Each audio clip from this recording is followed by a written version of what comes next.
कल भारतीय जनता पार्टी ने जिस तरह मुख्यमंत्री अरविंद केजरीवाल जी के घर पर हमला करने वाले गुंडों को अपने दफ्तर में अपने सीनियर नेताओं द्वारा सम्मानित कराया, हीरो की तरह सम्मानित कराया, उससे ये साफ हो गया भारतीय जनता पार्टी ने अपना चरित्र उजागर कर दिया कि वो किस तरह से लफंगों और गुंडों की पार्टी बन गई है।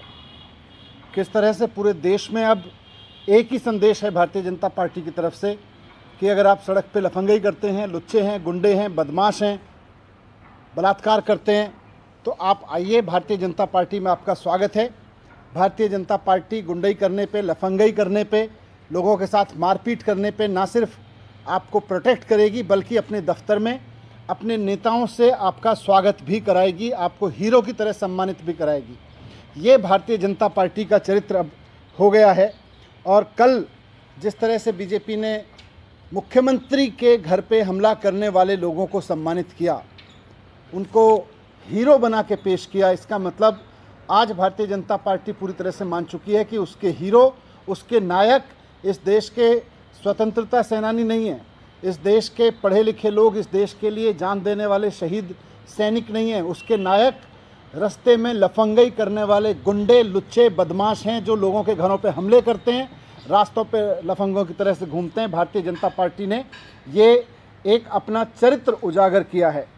आपको याद होगा जहां आप बैठे हैं इसी घर में थोड़े दिन पहले भारतीय जनता पार्टी के गुंडे घुस गए थे और पिछले दरवाजे से अंदर मेरी वाइफ और मेरा बेटा अकेले थे यहाँ पे, वहाँ पे हमला करने पहुँच गए थे। करीब 150-200 लोग भारतीय जनता पार्टी के गुंडे अंदर आ गए थे और भारतीय जनता पार्टी ने उसको जस्टिफाई किया था।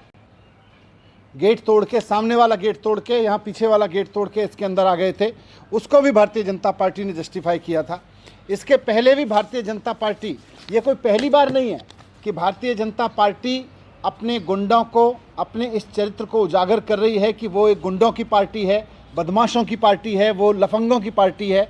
ये भारतीय जनता पार्टी बार बार उजागर करती रही है। मैं आज आपके सामने कुछ ऐसे घटनाक्रम लेकर आया हूं जिसमें भारतीय जनता पार्टी का ये चरित्र बार बार उजागर होता रहा है और मैं एक एक करके आपके सामने रखना चाहता हूं। सीएम साहब के यहाँ जो हमला हुआ उस पर मैंने जिक्र किया, मेरे घर पे जो हमला किया गया और 150-200 गुंडे भारतीय जनता पार्टी के आए और भारतीय जनता पार्टी ने ना केवल बाकायदा उनको प्रोटेक्ट किया बल्कि उनका सम्मान भी किया। इसी तरह से अभी थोड़े दिन पहले भारतीय जनता पार्टी के नेता मनोज तिवारी जी बीजेपी के कुछ गुंडों के साथ, करीब 200 गुंडों के साथ जल बोर्ड के यूजीआर में घुस गए थे, जहां लोगों के पीने का पानी जहां से सप्लाई होता है, जहां हमें आपके और हमारे घरों के लिए पीने का पानी आता है, जहां से वो बहुत प्रोटेक्टेड एरिया होता है, बहुत सेंसिटिव एरिया है, कहीं कुछ भी गंदी चीज़ मिलाई जा सकती है, कोई भी गड़बड़ चीज़ मिलाई जा सकती है। भारतीय जनता पार्टी के नेता गुंडागिरी करते हुए अपने 200 गुंडों के साथ में मनोज तिवारी वहाँ पे घुस गए थे। उसमें कोई भारतीय जनता पार्टी ने कभी उसको गलत नहीं माना बल्कि हमेशा सही ठहराया। इसके पहले भी एक बार जल बोर्ड में झंडेवालान के दफ्तर में भारतीय जनता पार्टी के नेता और उनके गुंडे पूरी तरह से करीब 100 गुंडों के साथ में झंडेवालान के डीजीपी के हेडक्वार्टर में जाके, दिल्ली जल बोर्ड के हेडक्वार्टर में जाके हमला कर चुके हैं और वहाँ पे उन्होंने रिसेप्शन को तोड़ा, वहाँ के कंप्यूटर, प्रिंटर, वहाँ की बेंचेस को तोड़ा, वहाँ के स्टाफ पे हमला किया, वहाँ पे महिलाओं के साथ इन्होंने, भारतीय जनता पार्टी के गुंडों ने बदतमीज़ी की थी वहाँ पे। और सिर्फ दिल्ली में नहीं है, देश भर में आज भारतीय जनता पार्टी की पहचान एक गुंडों वाली पार्टी की बन गई है, लफंगों वाली पार्टी की बन गई है, बदमाशी करने वाली पार्टी की बन गई है। ये सब जगह दिखाई दे रहा है। उन्नाव रेप केस आप सबने देखा कि किस तरह से भारतीय जनता पार्टी के एमएलए कुलदीप सिंह सेंगर 17 साल की लड़की का रेप करने के आरोप में कन्विक्टेड ठहराए गए और न सिर्फ उनको कन्विक्टेड ठहराया गया बल्कि लड़की के पिता की हत्या करने का भी उनके ऊपर आरोप चला, उसको भी जुडिशियल कस्टडी में उसकी हत्या करवाने का भी उनके ऊपर मुकदमा चला। गुजरात गैंग रेप केस हमने सबने सुना कि किस तरह से कच्छ डिस्ट्रिक्ट में बीजेपी के 4 लोकल लीडर्स ने महिलाओं को, लड़कियों को वहाँ प्रोस्टिट्यूशन में धकेला, 24 साल की महिला का गैंग रेप किया। वहाँ पे बाकायदा इन सब के खिलाफ नामदर्ज एफआईआर हो चुकी है इस मामले में भी, जहां गुजरात में कच्छ का जो बीजेपी के नेताओं ने गैंगरेप किया था। साक्षी महाराज के बारे में आप सब जानते हैं कि उनके ऊपर मर्डर, क्रिमिनल इंटिमिडेशन, रॉबरी, डकैती, forgery, cheating, criminal breach of trust, सब तरह के केस चल रहे हैं। और ये ब्रह्मदत्त द्विवेदी जो कैबिनेट मिनिस्टर थे, उनके हत्या का उनके ऊपर आरोप भी है। स्वामी चिन्मयानंद भारतीय जनता पार्टी के जाने माने नेता, इनके बारे में भी आप जानते हैं, former minister of state of external affair रह चुके हैं और उत्तर प्रदेश से एमपी रहे हैं। इन्होंने भी, इनके ऊपर भी आरोप था कि इन्होंने किस तरह से जो ये कॉलेज चलाते हैं वहाँ की लड़कियों को सेक्स रैकेट में धकेलने की पूरी कोशिश की थी और उनके ऊपर भी केस चल रहे हैं। इनको भी गिरफ्तार किया जा चुका था बीच में। हरक सिंह रावत के बारे में आप सब जानते हैं, पूरे देश में भारतीय जनता पार्टी का चेहरा हैं और भारतीय जनता पार्टी के चरित्र का भी चेहरा हैं कि किस तरह से 32 साल की एक महिला ने इनके ऊपर रेप और हैरेसमेंट का आरोप लगाया था। इनके ऊपर एफआईआर हुई थी और इनके ऊपर मोलेस्टिंग के मामले में एफआईआर हुई थी। छतर सिंह दरबार मध्य प्रदेश से एमपी हैं, भारतीय जनता पार्टी के, बड़ा चेहरा है भारतीय जनता पार्टी के और बड़ा चरित्र चेहरा है भारतीय जनता पार्टी का, जो आज की तारीख में चरित्र हो गया है। ये भी किडनैपिंग, 2 लड़कों को, 10 और 12 साल के 2 लड़कों को किडनैपिंग करने के आरोप में इनके ऊपर मुकदमा चला, इनके ऊपर कार्रवाई हुई। बाबुश गोवा में भारतीय जनता पार्टी का एक और चेहरा और चारित्रिक चेहरा है, उनके ऊपर भी माइनर गर्ल को खरीदने और रेप करने के उनके ऊपर आरोप थे और उनके ऊपर एफआईआर रजिस्टर हुई है। और उनकी पत्नी, जो कि भारतीय जनता पार्टी की न सिर्फ नेता हैं बल्कि अभी गोवा में रेवेन्यू मिनिस्टर हैं, उन पे भी एक मॉब पुलिस स्टेशन पे हमला करने के आरोप में उनके ऊपर भी एफआईआर दर्ज है। इस तरह के लोग भारतीय जनता पार्टी में शामिल हैं। मोदी जी की वर्तमान जो 2.0 कैबिनेट है, उसमें 4 मिनिस्टर ऐसे हैं जिनके ऊपर मर्डर के अटेम्प्ट्स के केसेस लगे हुए हैं। विजय जॉली जी आप जानते हैं, भारतीय जनता पार्टी का दिल्ली का एक चेहरा है, वो किस तरह से सेक्सुअल अब्यूज़ के केस में उनको बुक किया जा चुका है और वो अभी त्रिपुरा के भी इनके चेहरे हैं, त्रिपुरा के इंचार्ज हैं। जेठा भाई अहीर, जो उनके ऊपर भी किडनैपिंग और रेप के आरोप हैं, डिप्टी स्पीकर हैं इस समय गुजरात की विधानसभा में। तो ये मैंने आपके सामने कुछ ऐसे केसेस रखे जिससे इस बात की पूरी पुख्ता जानकारी आपको भी मिलती है कि किस तरह से भारतीय जनता पार्टी अपने अंदर रेपिस्ट को, गुंडों को, बलात्कारियों को, हमला करने वालों को, लफंगों को, लड़कियों को छेड़ने वालों को, लोगों के घरों पे गुंडागिरी करने वालों को, इन सबको हीरो की तरह पूजती है, इन सबको अपना नेता बनाती है। जो भी आज एक तरह से बीजेपी की पहचान बन गई है कि एक ऐसी पार्टी के रूप में उसकी पहचान बन गई है जिसके लोग घरों में घुस के गुंडाई करते हैं, मारपिटाई करते हैं, सड़क पे लफंगाई करते हैं, रेप करते रहते हैं उनके नेता, मर्डर करते रहते हैं उनके नेता, जीप से कुचलवाते हैं उनके नेता।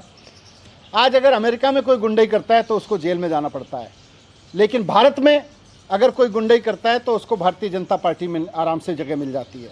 यूरोप में अगर आपकी कोई बेटी को छेड़ता है तो उसको जेल भेजा जाता है, लेकिन भारत में अगर आपकी बेटी को कोई छेड़ता है तो या तो पहले से वो बीजेपी का नेता होगा या भारतीय जनता पार्टी उसको अपने दफ्तर में बुला के बाकायदा सम्मान करेगी, बाकायदा उसको पद देगी। मैं देश के लोगों से कहना चाहता हूँ कि आप कैसा देश चाहते हैं?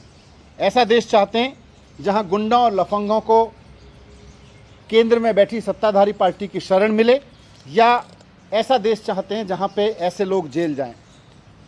आपके सामने अब पूरा चरित्र भारतीय जनता पार्टी का उजागर हो चुका है। ये बीजेपी कभी भी स्कूल की बात नहीं करेगी, कभी भी कॉलेज बनवाने की बात नहीं करेगी, कभी भी अस्पताल बनवाने की बात नहीं करेगी। इसको केवल और केवल देश भर में जो लुच्चे लफंगे लोग हैं, अनपढ़ गुंडे लोग हैं, उनकी ज़रूरत है। और इसी के लिए ये बहुत बड़ी संख्या को बेरोज़गार बनाए रखना चाहती है। बहुत बड़ी जनसंख्या को भारतीय जनता पार्टी बेरोज़गार बना के रखना चाहती है, क्योंकि इनको गुंडाई करने के लिए लोगों की ज़रूरत है, सस्ते रेट में बेरोज़गार लोगों की ज़रूरत है, ताकि इनसे अपनी गुंडाई करा जा सके। मैं देश के सामने ये भी कहना चाहता हूँ कि आपके सामने आम आदमी पार्टी आज एक विकल्प के रूप में है, जो ईमानदार लोगों की पार्टी है, पढ़े लिखे लोगों की पार्टी है, देशभक्त लोगों की पार्टी है, जो स्कूल अस्पताल बना के आपके अपने बच्चों को एक पढ़ा लिखे होने का भविष्य देने वाली पार्टी है, जो रोज़गार ले सकें। बस हमको अब तय करना है कि हमें अपने देश को किस रास्ते पे ले जाना है, पाकिस्तान या श्रीलंका जैसे रास्ते पे ले जाना है या यूरोप, अमेरिका और जापान जैसे देशों से भी आगे लेके जाना है। मुझे लगता है हम सबको निर्णय लेना चाहिए कि जो पार्टी गुंडों को संरक्षण देती है और गुंडों को हीरो की तरह से पेश करती है अपने स्टेज पे बिठा के, उसको हमें गद्दार पार्टी का तमगा देना चाहिए, उसको हमें गुंडों, अनपढ़ों, लफंगों की पार्टी देके अब खारिज करना चाहिए। हमें वक्त आ गया है कि हम अपने देश में पढ़ाई लिखाई की राजनीति की बात करें, विज्ञान की बात करें, डिग्री और रोज़गार की बात करें। हम इस तरह की गुंडई और लफंगई की राजनीति को बहिष्कार करें। Thank you. ये मामला पहले से कोर्ट में है क्योंकि मुस्लिम के घर पे चोट पड़ी थी। क्या आप लोग इस मामले में फिर से अपील करेंगे कि इस तरह से नहीं, कोर्ट तो माननीय अदालत तो उसमें संज्ञान ले रही है, इसीलिए उन्होंने सबसे पूछा है। लेकिन इस सब के बीच में जिस तरह से भारतीय जनता पार्टी उनको हीरो की तरह पेश कर रही है, तो इससे सारी चीज़ें, इसीलिए मैंने सारा घटनाक्रम आपके पास रखा कि किस तरह से हमेशा भारतीय जनता पार्टी ने अपने अंदर गुंडों का समावेश किया है, अनपढ़ लोगों का, लफंगों का समावेश किया है। जब जब उन्होंने लफंगई, गुंडई, किसी के घर पे जाके मारपीट, सड़क पे मारपीट की है, हमेशा उनको सम्मानित किया है। इसी तरह का देश भारतीय जनता पार्टी आज खड़ा कर रही है। बीजेपी बार-बार कह रही है कि उसकी हिंदूवादी भावनाओं को ठेस पहुंचाएगी, उसका ये तर्क दिया जा रहा है बीजेपी नेताओं से। किसी के घर में गुंडों की तरह घुसना, मेरे घर में गुंडों की तरह, इतने सारे केस मैंने आपके समय रखे। ये किसकी भावनाओं को, लड़कियों का बलात्कार किसकी भावनाओं को ठेस पहुंचाता है? इनके लोगों के ऊपर आरोप लगते हैं कि ये कॉलेज के नाम पे चलाते हैं, तो वहाँ की स्टूडेंट्स को सेक्स रैकेट चलाने के लिए फोर्स करते हैं। किसकी भावनाओं को ठेस पहुंचाने की बात करते हैं भारतीय जनता पार्टी वाले? इनको शर्म आनी चाहिए कि ये इस तरह के बहाने लेते हैं।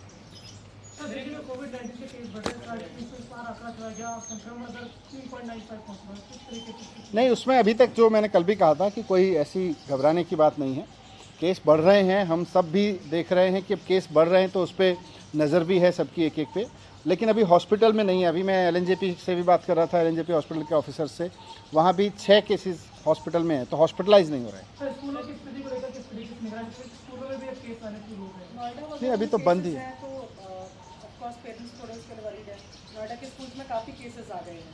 नहीं, अभी तो हमने तो इंस्ट्रक्शंस जारी की हैं कि अगर कहीं कोई केस आता है तो उस तरह से उसके एसओपी को फॉलो किया जाए।